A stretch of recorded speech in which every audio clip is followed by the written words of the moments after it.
sumber daya alam, ya, sumber daya alam yang beserta dengan bagaimana eksplorasi, kemudian eksploitasinya, kemudian dampak lingkungan yang akan terjadi gitu ya. Oke, sebentar ya.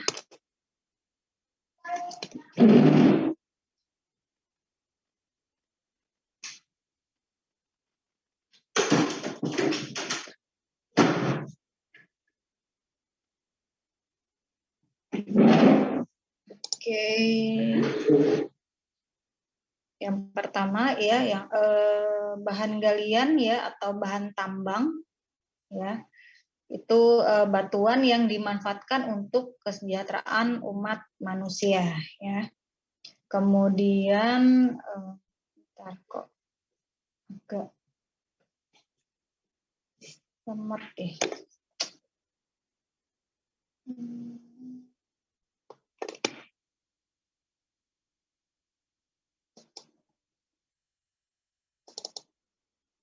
Oke, klasifikasi bahan galian yang seperti kalian ketahui ya, ada yang namanya bahan galian strategis, bahan galian vital, kemudian bahan galian yang tidak termasuk golongan A dan B. Ini diatur dalam peraturan pemerintah nomor 27 tahun 80 ya. Pasti kalian juga sudah pernah mendengar yang namanya strategi ya, berarti kan sangat memberikan dampak terhadap perekonomian karena bisa membantu ya dalam pertahanan dan keamanan suatu negara ya kan. Kemudian kalau yang namanya vital ya kan dapat menjamin hajat hidup orang banyak. Kemudian kalau tidak strategis dan vital artinya tidak langsung memerlukan pasar yang bersifat internasional. Biasanya contohnya bahan galian C ya. Kemudian contoh bahan galian yang strategis ini sudah pasti hafal semua ya, ada minyak bumi, ada gas alam, ada aspal, batu bara ya, batu bara aja ada macam-macamnya, ada dari pit, gambut, kemudian bituminus, antrasit dan seterusnya. Kemudian ada yang uranium, radium dan seterusnya ya, bahan radioaktif. Kemudian yang sering dipakai juga ada nikel, kemudian kobalt, timah ya. Itu merupakan bahan galian yang strategis. Kemudian kalau bahan galian yang vital ya, itu besi ya kan, pasti pernah juga mendengar yang seperti laterit ya, kemudian emas, platina, perak itu masuk yang bahan galian vital. Jadi istilahnya berbeda dengan tadi yang bahan galian yang strategis ya. Kemudian untuk bahan galian yang tidak termasuk A dan B, nah itu biasanya kita ngomong bahan galian C ya. Contohnya apa, kayak batu kapur, batu gamping ya, biasanya untuk semen ya. Kemudian ada untuk marmer juga ya, kemudian granit, andesit itu ya banyak sekali ya. Tawas apalagi ya, pasti paling banyak diperlukan ya untuk apa? Menetralkan pH yang air asam tambang. Kemudian menurut Undang-Undang Nomor 25 ya, itu otonomi daerah tahun 2000, peraturan pemerintah itu tidak relevan lagi, jadi istilahnya apa ya, ada yang terbaru ya. Berdasarkan jenis komoditinya akhirnya dibagi menjadi batu bara ya. Kemudian bahan galian logam, bahan galian industri, kemudian minyak gas, panas bumi, mineral berharga, dan batu mulia. Jadi lebih spesifik lagi ya. Lanjut ke bahan galian logam. Bahan galian logam atau mineral logam itu merupakan batuan atau mineral yang terdapat unsur logam. Pasti sudah hafal belajar unsur-unsur kimia ya. Sudah hafal emas, perak ya. Zaman SMA masih sudah banyak menghafalkan ya. Kemudian lanjut lagi ke logam. Kalau logam itu sendiri itu dia lebih cenderung untuk mampu mengantarkan panas dan listrik karena dia mempunyai kemampuan melepas elektron membentuk ion positif ya. Jadi untuk logam ini adalah contoh-contoh mineral yang didapat di lapangan ya, bentuk-bentuknya seperti ini, tembaga, perak ya, kemudian platina, kemudian emas ya. Ini adalah daftar kadar beberapa logam yang penting yang ada di kerak bumi ya. Kemudian lanjut lagi ke mineral logam atau mineral biji ya. Kalau mineral logam atau mineral biji ini dia itu lebih gampangnya itu unsur yang membentuk unsur logam. Jadi misalnya kayak opak itu merupakan mineral yang tidak tembus cahaya. Kalau misalnya dia batuannya itu disayatkan, kemudian di bawah mikroskop itu akan terbaca berbagai macam bentuk mineral. Kemudian kalau ada yang mineralnya berwarna hitam, dia tidak tembus gitu ya, tidak tembus cahaya, baik dibantu dengan analisator atau tidak, itu kita namakan dia mineral biji, berarti dia mineral opak gitu ya, dan tidak bisa dideskripsi lebih lanjut. Kemudian ini adalah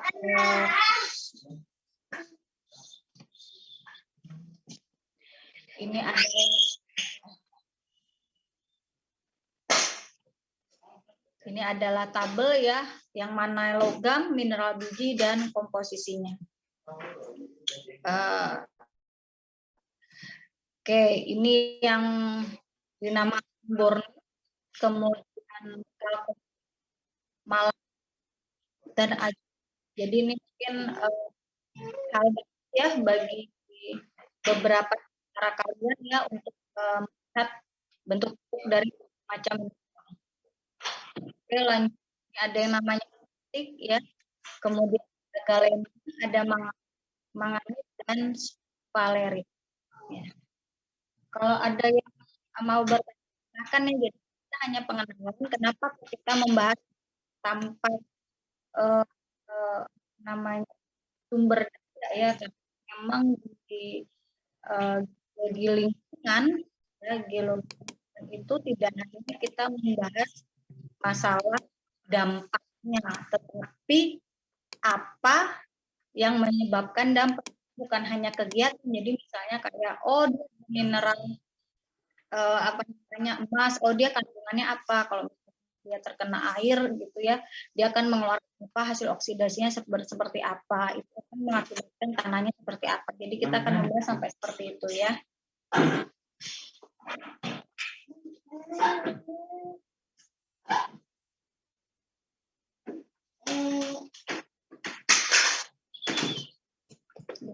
Lemot lagi.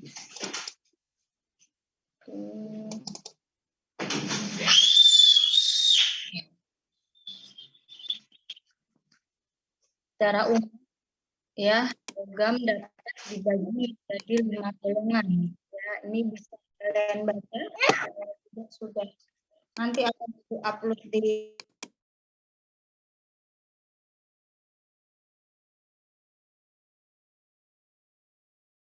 baca-baca.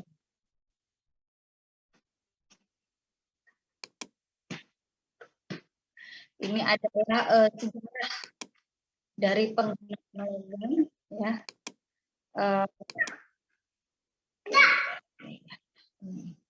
Matinya yang kecilnya lagi ngamuk boleh umur. Oke, di mana? Kan di mana logam atau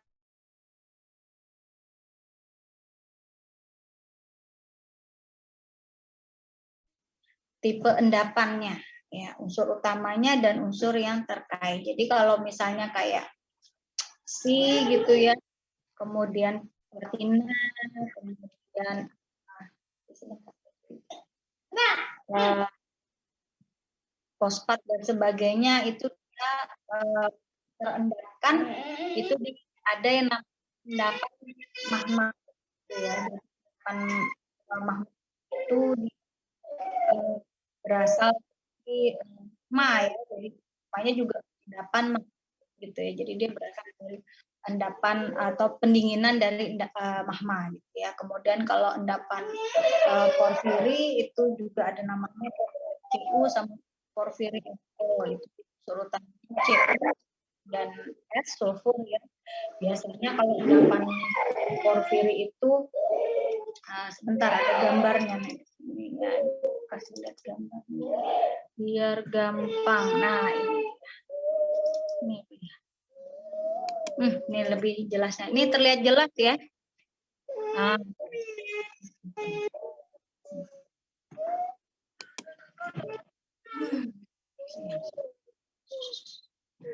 Endapan porfiri coba perhatikan dia terbentuknya dengan dapur magma ya, dengan dapur magma.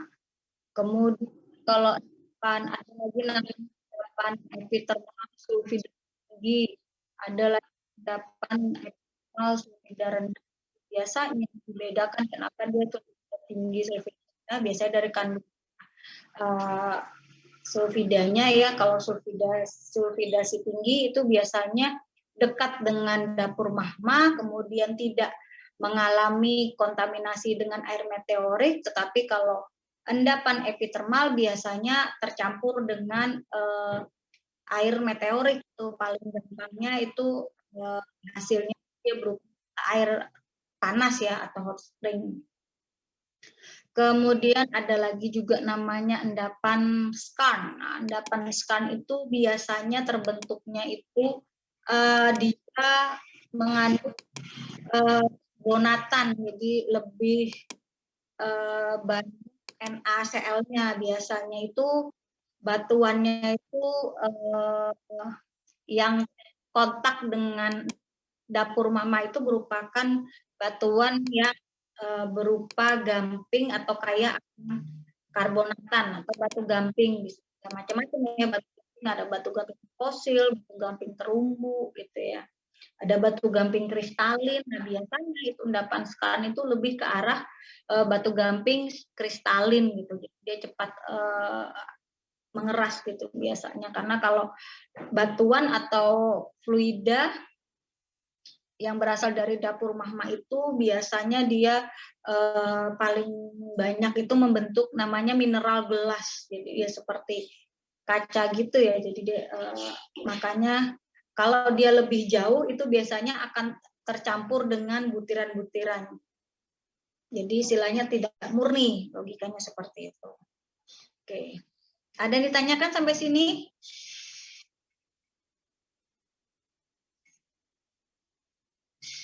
Ada yang ditanyakan? Mau yang ditanyakan? Sebentar.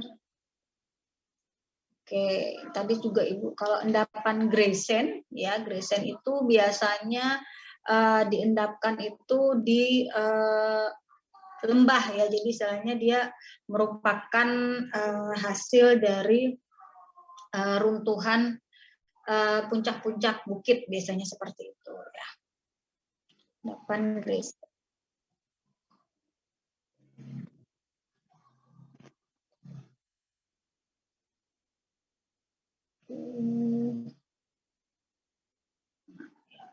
Jadi istilahnya endapan-endapan ya atau sumber daya batuan itu terbentuk akibat dari kegiatan lempeng ya. Nah, kalau batu bara gimana tuh? Gimana tuh cara terbentuknya batu bara? Pasti kan sudah tahu ya, batu bara itu batuan apa tumbuhan ya? Dia masuknya batuan sedimen, batuan klastik atau apa ya? Ada yang tahu nggak tuh? Ada yang pernah mendengar Kan di tempat kita paling banyak batu bara ya, di daerah Sumatera juga sama, Kalimantan juga paling banyak batu bara. Mungkin ada yang tahu?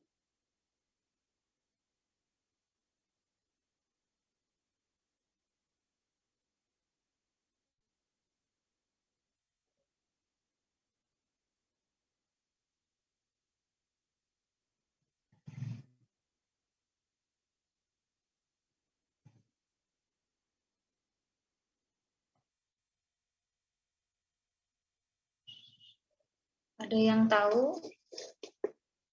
Pada diam semua ini. Batuan sedimen, Bu. Ya, batuan sedimen ada klastik dan non klastik. Nah, dia masuk mana tuh? Apa beda plastik atau beda non plastik kayak batuan sedimen? Mungkin ada pernah tuh.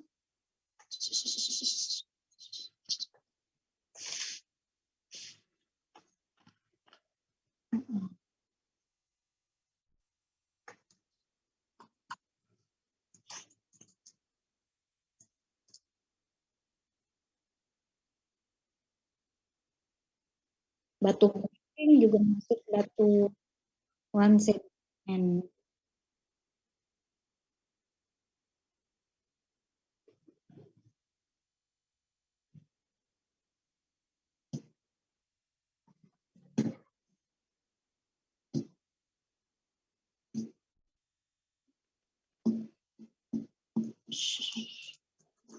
Ada yang tahu mungkin? Sedimen non klasik, Bu.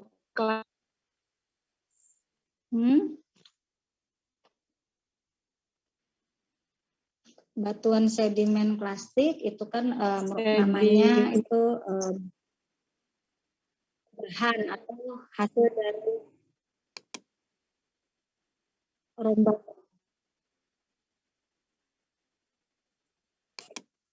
Suara Ibu putus-putus ya? Iya Bu, agak tadi sempat. Oke. Iya Bu.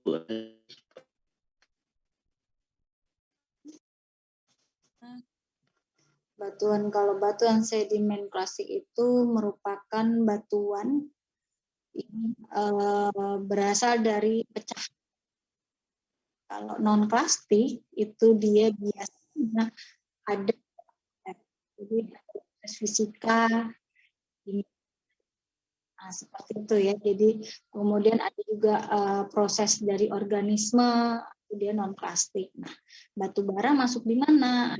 Masuknya di plastik. Kenapa? Karena batu bara ada dua proses ya. Dia yang penggambutan dan pembatu baraan. Jadi dia, istilahnya dia mengalami proses fisika, ada mengalami proses kimia ya. Kemudian yang itu yang mempengaruhi terhadap tingkat kalori ya. Jadi atau seberapa matang batu baranya bahasanya gitu, seberapa matang gitu kan dia ada dari bawah pit, lignit, kemudian bituminus, subbituminus sampai tinggi antrasit gitu ya. Oke, ada yang ditanyakan masalah bahan galian? Kemudian lanjut ke, nah ini adalah sebaran ya endapan yang ada di Indonesia. Nah, jadi sudah ada kembali yang di Papua ada gerakan EU, AU, dia banyak juga di daerah Sulawesi nikel ya. Kenapa itu kan biasanya itu dia terbentuknya itu di yang memiliki lingkungan sulfida, itu endapan thermal sulfidasi tinggi, biasanya nikel. Kemudian kalau emas itu di endapan sulfida rendah itu kok biasanya kalau emas tipe endapannya. Ya, apa lagi ya? Oke, terus tadi di tabel tadi juga ada yang namanya endapan porfiri, tungsten, Grayson, ekmal juga semua nih istilahnya tipe endapan ini yang membentuk endapan-endapan biji sehingga dapat dimanfaatkan untuk kemaslahatan. Jadi selain dari segi perekonomiannya juga sangat membantu ya. Nah, dari sini kita akan belajar gimana cara eksplorasi, gimana cara eksploitasi masing-masing endapan gitu ya. Kemudian dampak ke geologinya itu akan seperti apa gitu ya. Jadi istilahnya pelan-pelan kita pelajari, jadi nggak langsung belajar darinya saja. Jadi, ini sudah pertemuan ya,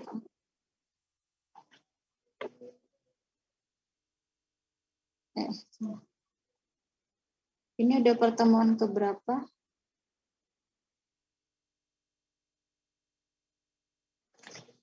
Ada yang masih ingat sambil Ibu buka lagi yang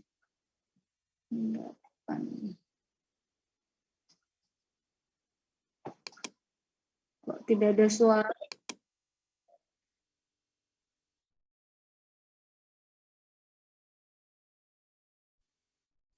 Suaranya putus-putus terus ya ini, kenapa ya ini?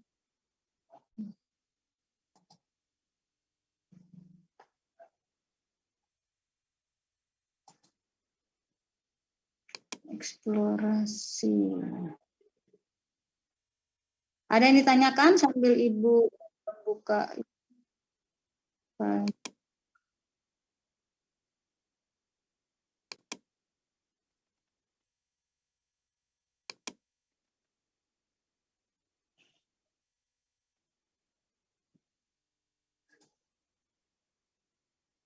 Ada yang ditanyakan? Ngerti semua ya kayaknya ya sudah. Kalau ada yang mau di-sharing silahkan. Mana? Dulu. Bahan dari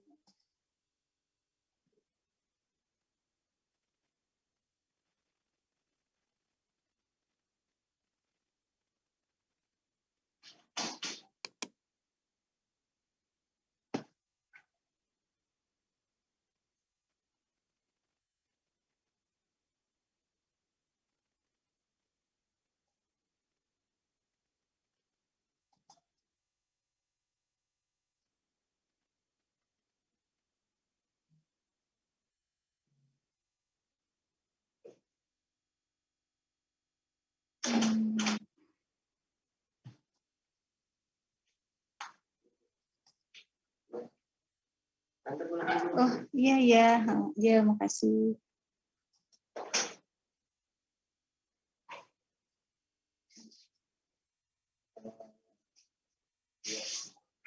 Ada yang ditanyakan tentang bahan galian?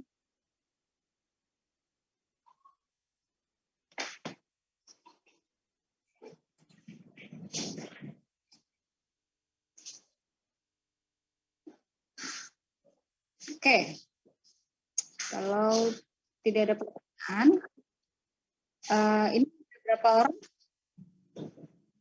55.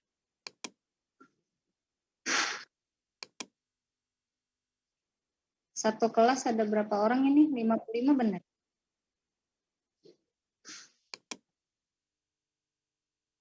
Halo? Halo? Ini ada mbak-mbak ya? Apa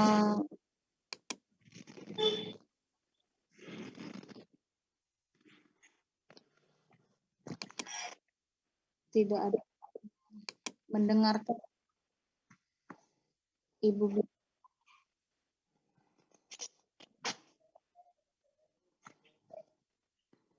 Halo?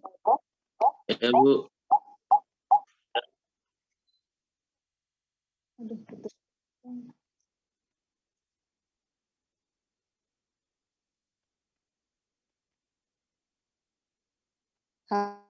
Kok tidak tampil kalian?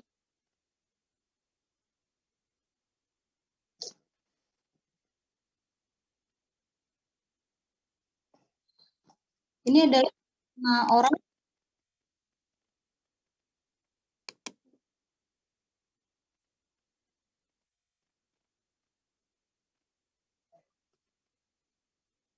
Halo?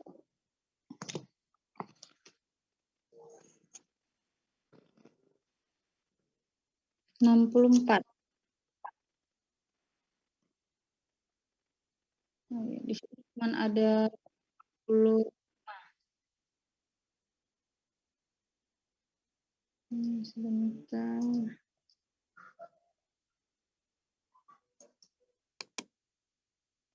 Oke. Suara Ibu masih putus-putus atau gimana ya? Sudah tidak, Bu? Jelas, Bu. Oke. Sudah jelas ya.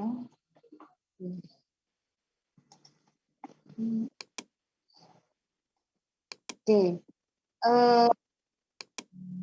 Untuk yang ini 50 di luar yang tidak masuk ya. Sebentar, ini sudah Ibu.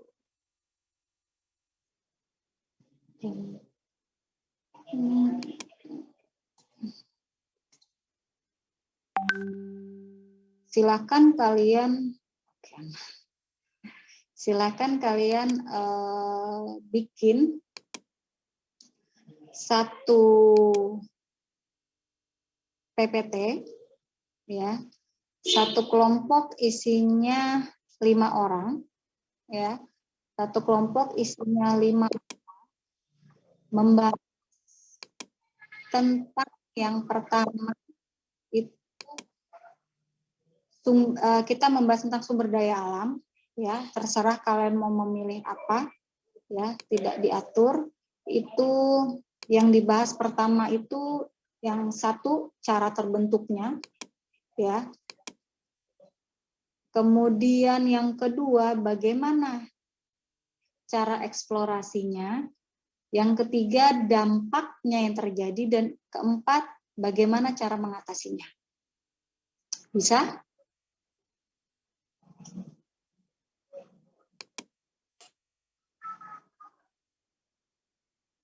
Jelas tugasnya? Bu, yang ketiga sama keempat tadi ya, Bu? Oke. Yang pertama bagaimana cara terbentuknya. Oke, kedua apa tadi yang kedua?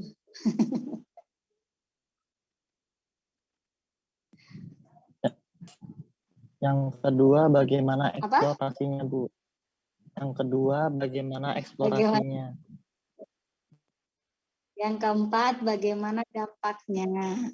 Sorry, ini tugasnya bukan tapi tugasnya masing-masing. Ya, tugasnya masing-masing. Silahkan kalian tuliskan dan nanti dikumpul di MOS. Bukan nanti, tapi minggu depan silahkan dikumpul di MOS. Ya, dikasih waktu 1 minggu. Tugasnya perorangan. Tulis tangan. Ya, tidak boleh pakai mesin tik atau komputer, silakan kalian tulis tangan karena tugasnya tidak kalau kelompok, kalau menurut Ibu kayaknya hanya 1-2 orang saja yang bekerja. Kemudian kalau sama juga kalau misalnya dibuat PPT juga sama, paling cuma 1-2 orang aja yang ngerjain gitu, yang lain tidak. Jadi dibuat saja misalnya di 1 lembar HPS atau 1 lembar, yang tidak perlu banyak. Nanti kami tahu bagaimana bentuknya, bagaimana eksplorasinya, dan bagaimana penanggulangan. Itu aja. Jelas? Jelas, Bu. Jelas, Bu. Baik, Bu. Jadi tugasnya perorangan, tidak jadi kelompok. Karena biasanya kelompok ada yang kurang berkenan.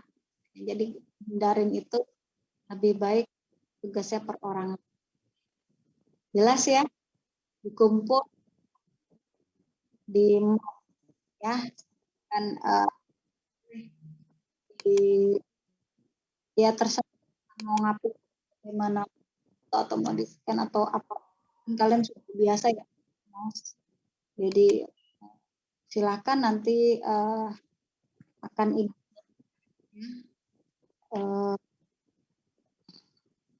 pasti akan terlihat semuanya kerjakan ya, kan di rumah pasti bisa tugas dengan, apalagi didukung dengan kapasitas atau kencengnya wifi ya, wifi di rumah gitu, ya, atau paket data di rumah. Cukup jelas ya tugasnya? Jelas, Bu. Ada yang ditanyakan? Ada yang ditanyakan tugas?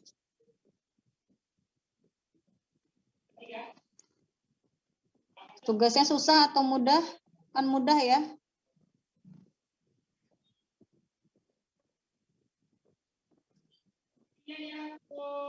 Ada yang ditanyakan? Masalah tugasnya atau mengenai tugasnya?